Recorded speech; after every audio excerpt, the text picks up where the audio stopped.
You're welcome to the Policy Council. My name is Okwemi Agbaje. This week we look at areas of energy and natural resources law. Mining, the petroleum sector, gas, power. And then we take a look at some of the general legal issues affecting the nation. I have an expert on the topic with me to do that. Enjoy the program.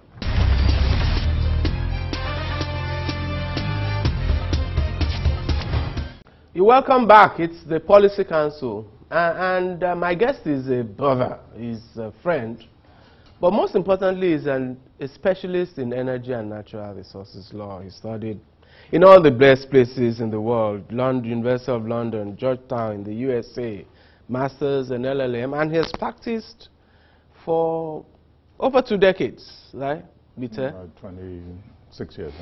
In the Nigerian legal space. He's associated with forming partnerships, legal partnerships. He has done it twice, or maybe third time again.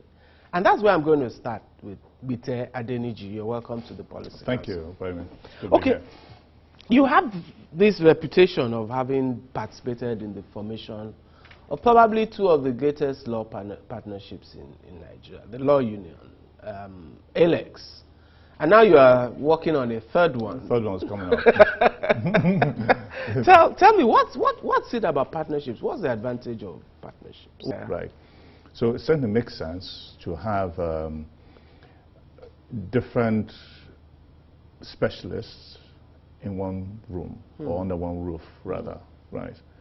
People with different perspectives to be able to give the client value. This was the thinking when we were establishing the Law Union probably about 15 years ago. It was the same thinking when we were establishing ALEX about 10 years ago. It's still the same thinking with what I'm doing currently called advisory. So nothing's changed. And the way the country is going certainly would demand for more partnerships even to be more established. Yes. What makes it successful? More than anything else is commitment. Everybody must commit to the vision of the partnership. Okay. And that doesn't just require only the owners of the business, the partners, but also the associates must be as committed as the partners if they want to grow into the partnership. Okay. The staff, admin staff must also be. People. So it's got to be like a seamless commitment right from the top to the bottom and back the other way as well, so that you're moving in one direction. Okay. And I've seen it work. Thinking, following from your point, and I didn't plan to ask this, but the partnership in the context in which you're trying to create it in the business world is just the same context in which we're preaching a true federal system, in the constitutional system, as a basis to fashion out a partnership of different nations. That's what it is, yes. If you look at our constitution, we're trying to deal with this contention. You know, how do we meld all these nations together? The issue of the federal character principle. You know, that speaks directly to that problem. The issue of the respective powers of the states as against the center. You chose to be a specialist in energy and natural resources. Why did you make that decision many years ago? One fine day, I had this moment of epiphany. It turned out that all of them were all from one sector. One had led me to the next, and to the next, and to the next. And I just thought, my goodness, there's some commonality amongst these guys. They're all guys from all industry. And I got more curious about the industry. Then, of course, I guess it helps that half of me is a Joe, right? Right. Then I thought deeper about it that, yes, of course, there's only one sector in the country where most of our resources, our earnings come from. It's the oil industry. So as I got more curious in it, and I started training in it, this same gentleman started positioning for work. And the years, 1 year led to the next, until the next, and over 20 years on, I find that I'm so embedded in it, I can't even get out of it. You took a master's degree in that area of I law. I took a master's focused on transactions, focused on policy and regulation of natural resources, and then also did an advanced diploma at the University of Denver, focused on energy, natural resources, and environmental law. Okay. So we looked at things like electricity law, environmental issues, mining law, and all that. So I looked at all of this. Okay, I'm having this developing discussion with Mr. Adeniji, consultant, advisory legal partners, a veteran of 2 great partnerships, and a top Nigerian lawyer. We'll be right back.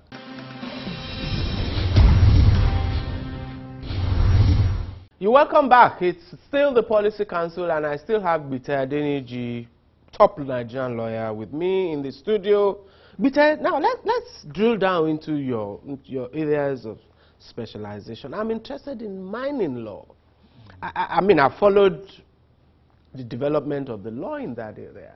I know that in 2007 we passed what I thought was a fantastic reform of the sector, and passed the law, the Mines and Minerals Act of 2007. But it seems to me that we passed that law and absolutely nothing happened. What's your perspective of first the law and then the sector? Well, I can't speak too much to the law because I wrote the law, right? Well, that's the more reason why you should talk about it. What happened was, people here don't seem to understand that actually what you have is participation in a global industry with all the issues, right, that affect investment by global level investors. You've got to be able to pitch to them. Now, the feedback from all the top lawyers in global mining, whom I've had the pleasure of meeting, and from so many global investors, is that the Nigerian mining legislation, right, is top class. It hits all the different issues that a global investor will be interested in. So great start, but that's where it stops. Now what has since happened? We've had 8 ministers since 2007. Now, in the context of mining, that is a complete no-no. Investors don't want to see that, because the signal it sends is this, that you're an unstable instability country, right? Your country is unstable, your policy is unstable. You will also regulate the sector in an unstable manner. The technical description of that is that it flags off huge regulatory and political risk, right, to investors. Now you might say, but what does it matter? After all, people invest in crazy countries. But invest in places like Congo, right? They would. Why? Because the geology in Congo is proven. The geology here, in a modern context, is not proven. Now, I say this advisedly because I've got to take it back a bit. Nigeria's first industrial sector, actually, was mining. We should all remember, we built 2 cities on the back of mining. We built Jos on the back of tin and columbite, and we built Enugu on the back of coal, right? Okay, but since then everyone's gone to sleep. Now, but it shows what the potentials are. We should also remember that today we're heralding one individual who's in the Fortune 500. And it's basically a miner. He's a miner. Aliko Dangote is a miner. This cement industry people talk about is actually a mining business. Because what he's got a lock on most of the limestone in the country, and he's built a cement business on the back of that. Cement basically is you basically mine limestone, you process it in the cement plant, and out comes cement. That's what it is, right? Okay, but it shows the potential. So if you can have one individual grow some on the back of one resource, that's just limestone. And I'm told the the mining, call it cadastral, cadastral, mining cadastral tells us that there's at least 2 or 3 in every state in Nigeria. It can actually show the potential. Let me tell you a personal experience. I remember writing a column and speaking on one of the local TV stations in 2007 as the person who oversaw that process of reform. Obi Ezekwesili was being made Minister for Education right after passing a reform legislation. And I said in both contexts that I thought that was a mistake, that what we were going to have were 2 incomplete reforms, one in mining and one in education. And I recall getting a lot of flack directly from her because she didn't agree with me. But that's exactly what happened. To Obi's credit, she did an excellent job through the reform process, because I witnessed, I was right there next to her, working with her on this reform process. Now, time, of course, has passed, but we're now able to now reflect as a nation.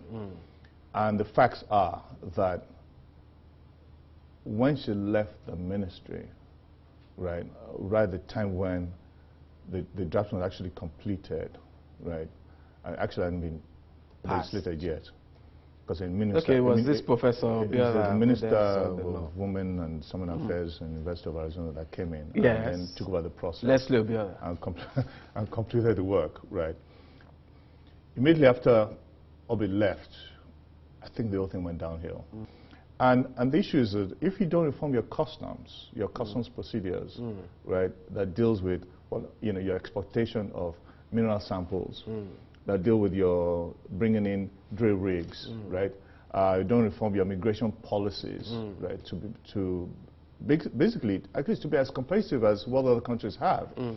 If you also don't sort of issues relating even to a very simple thing, which is basically having a mineral laboratory in the country, so you don't have to export samples, right? Because what it does is that when you have to take out samples, when you have to bring in drill rigs, it makes the cost of an investment too high, right? Then you look at things like, rent in the country, power issues. So we got the law right, but we didn't get the supporting infrastructure. There's so much else that we didn't sort, and we still have not sorted out, and that's what gets in the way of investment. Okay, let's take a short time out and continue this discussion. This time, focusing on the petroleum sector. We'll be right back. Who knows a bit better thing? Abi who no like better thing? All these fine things where they see so. Now money government they take do now. Abi, I think it's like, you know, I mean, excuse me, I dey pay my tax. I dey do a thing, I dey pay my tax. Say you don't pay your own tax. If you pay your tax, I pay oh. Pay your tax. It's your civic responsibility. It's your duty. It's the law.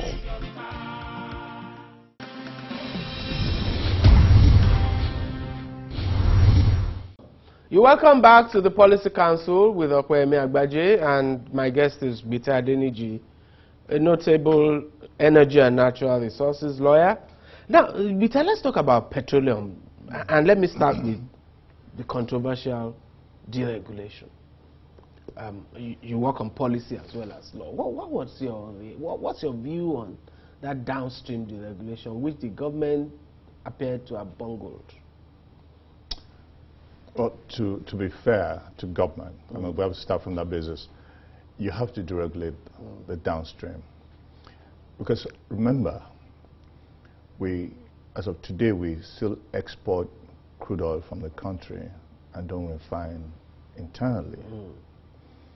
We can't refine internally. We can't have private sector investors in domestic refining because of the subsidy. Exactly. I'm in total support of deregulation. And it's a big shame to the country that we don't have as many refineries as we need. not just for domestic needs, but even just for the region. Yeah, even for right? export. We're the main petroleum producer, right, in sub-Saharan Africa, right? But to the extent that we don't have refineries that work, right, then we have a problem. Of course, part of the problem is that refineries are owned by government. And the evidence and the history is that government can't run these refineries. At least in a corrupt country like this. Certainly. So that's very clear.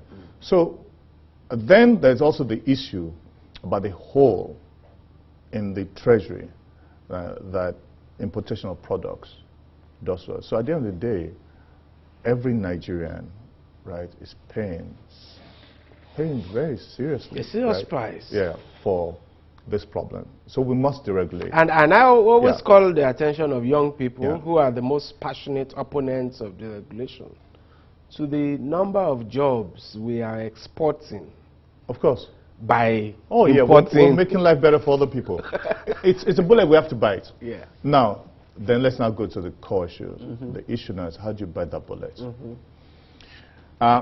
Firstly, the approach is wrong. There's no doubt about that, right? Because when you do a wholesale cut, you want to say you want to stop immediately, and there's something they call a price shock that happens, right? It will reverberate down to all segments of the country. And there's no way. Let me now be the one who's fair to government. To be fair to government, we've been doing this part-time. We've not been consistent from 1985. No, we've not been consistent with it, right? Definitely you have to buy that bullet. It's got to be done, but you have to do it gradually. It's called transitional pricing, right? You've got to do it over time, but you can't do it just one shot. And there's no way you can also do it. Obasanjo did at least 4. Part-time cuts. Right. Abacha did 1 or 2. Even Abdul Salam did 1. If Yaradua, he reduced it. He was the anti-reform. So we've been. To be fair, if you look at government as a continuum, get away from this notion that fuel must be so cheap because it's a God-given fuel. That's rubbish. Right? Okay, because you have to take your choice, right? There's a hole in the treasury that's got to be plugged, right? And one of the solutions to plugging that is to stop this rubbish exportation of crude oil, which, as we all know now, is a scam. It's a scam. So the subsidy thing, right, has to stop. And I'm saying that the best way to stop it is you've got to phase it out. Now you've got to phase it. But also, you have to also stop the stealing in government. Okay. I agree totally with that. Let me have your quick word on the PIB. Why haven't we been able to pass PIB? Because the strategy for the PIB was flawed. You see, this notion that all the laws related to an industry must be one document, it's just so flawed. Because don't forget, the petroleum sector is so tied into our political economy that you're not just dealing with just sector technical issues. You're dealing with the core politics of the country. Yes. Fiscal federalism, the funding of states, regional power. Too many issues. Right? And then you attempt to put all of that in one legislation. Of course, what do I know? I'm just alive, and what do I know? So when we say these things, they don't listen to. And I know you guys said so. We say so. We've been saying so all these years. Until today, till tomorrow, I will still say so. What you should do, you deal with the less contentious issues. This one, that one. Look, Nigeria's most important of all the natural resources we have is natural gas. Why is it that till today there's not any legislation that deals with that resource? There's none. Why? Because we try to lumber everything under one document. So therefore, people fight on gas, people fight on community share, people fight on state share, too many things. So you got to you have to disaggregate the thing. You have to unbundle it. That's the only way to go. I totally agree. Let's take our final time out, and I'll be back with Adeniji. Government wants our city to become a mega modern city. And so, government is providing modern markets for us to carry out our business. Now, this requires money. So, we need to pay our taxes to help government to help us. I pay my taxes.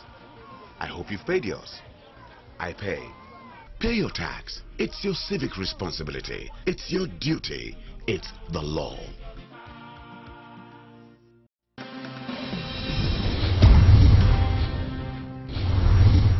You're welcome back. It's still the Policy Council, and I have my final segment with my friend and brother from Shagamu, Mr. Adeniji. Thank you.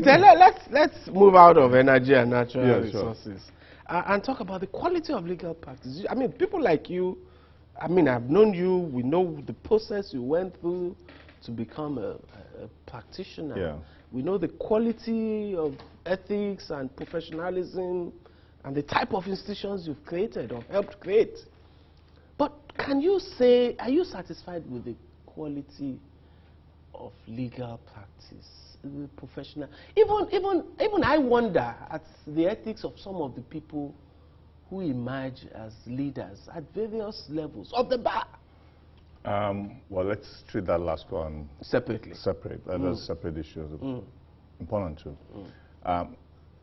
Sure, I can be happy that at this phase of my career, this is what I'm confronted with, a situation now where, because of the collapse of our educational system, the people that are filtering into practice, but most of them actually, are not as educated as they should be.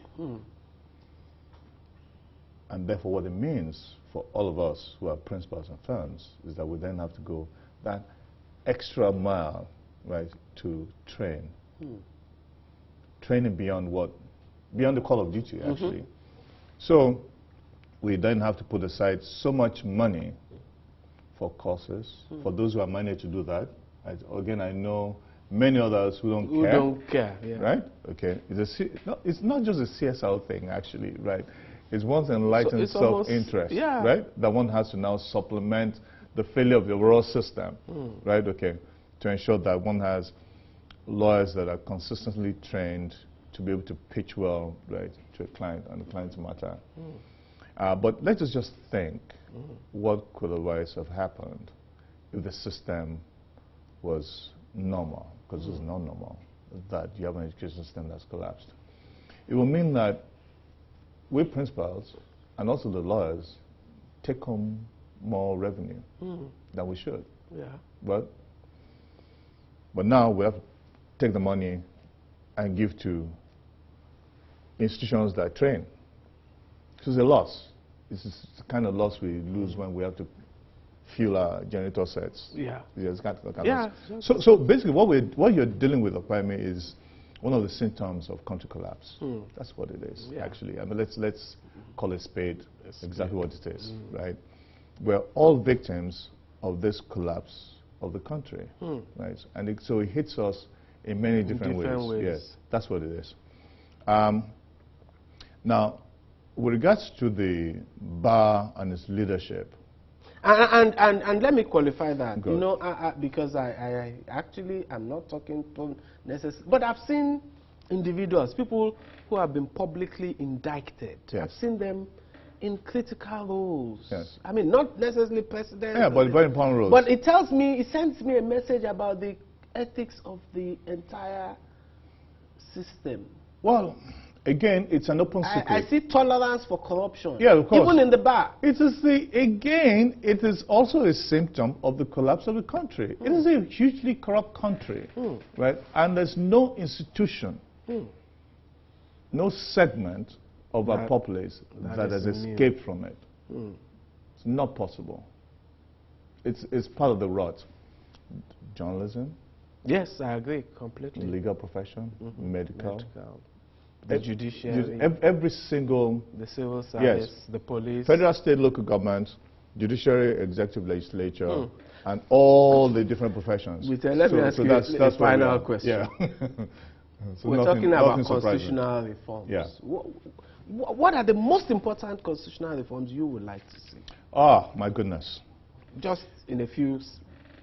Certainly more power to the states. More power to the states, and you've got to reduce the center. Devolution. Once you devolve power, right, then the country will move faster, it will grow faster, definitely. Yeah. devolution of power it's through critical. federalism. Yes, I completely that's it, agree. yeah. Bite, thank you very much for pleasure coming indeed. Thanks on for the having me Policy here. Council. We'll be right back.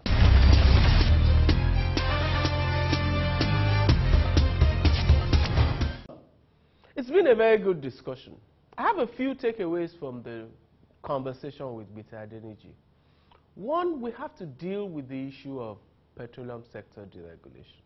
It's in our collective interest. It's a bitter pill, but it's one we have to swallow under the right conditions. And those conditions include government dealing with corruption.